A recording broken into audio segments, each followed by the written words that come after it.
Hello and welcome back to the Cultural Cookbook. Today we're making a delicious savory dish called Moc Chow Mein.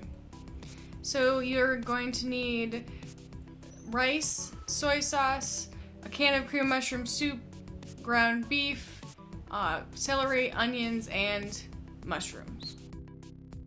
The recipe calls for brown rice, but we were all out, so we used some short grain white rice. And we're gonna wash it. We've been doing this since we started working on Indian and Asian recipes.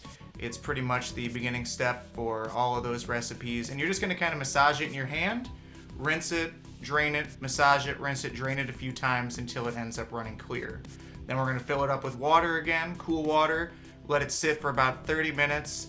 After that, we're gonna drain off the excess water. We don't wanna go for longer than 30 minutes because we don't want the rice to get mushy. You should be able to notice a pretty big difference between the initial grains before you've washed it and soaked it, and afterwards. We're getting rid of some of the extra starch on the outside, and we're just getting it ready to cook nicely and evenly.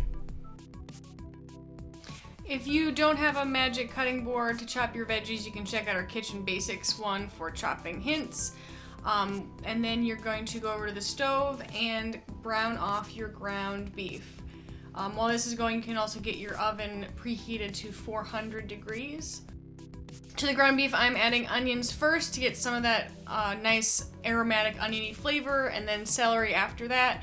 I left all my veggies pretty big and chunky because I like big pieces of vegetables, especially mushrooms, but if you wanted to, you could definitely chop those up smaller. Mushrooms wouldn't last because they'll be quickest. And once that all starts to get a little bit soft, we are going to add our cream of mushroom soup and 2 cups of boiling water to that. A quarter cup of soy sauce. I only had reduced sodium, so I'm going to definitely check the seasoning on that to make sure it has enough salt. Needs more soy sauce. Definitely the reduced sodium needed an extra kick of soy sauce. Then you're going to add the rice that we had rinsed and soaked beforehand. Get it all mixed up so it's evenly spread, and pop that bad boy into the oven. It cooked for about an hour until the rice was fully cooked and all of the sauce became a nice thick gravy. We're going to serve it as recommended with a little shave of Parmesan cheese. Which I don't ever object to because I love Parmesan. We didn't have broccoli to serve on the side, but that seems like it would be an excellent pairing as well. My chopsticks didn't work out too well, so...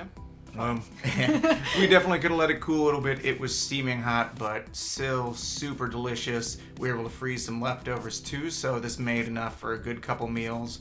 For us, if you don't have a big family to feed, and we really think you'll enjoy this one, hope you try it out. For full recipes, backstory, and pictures, check out the photos of the recipes on our Facebook photo section. Enjoy!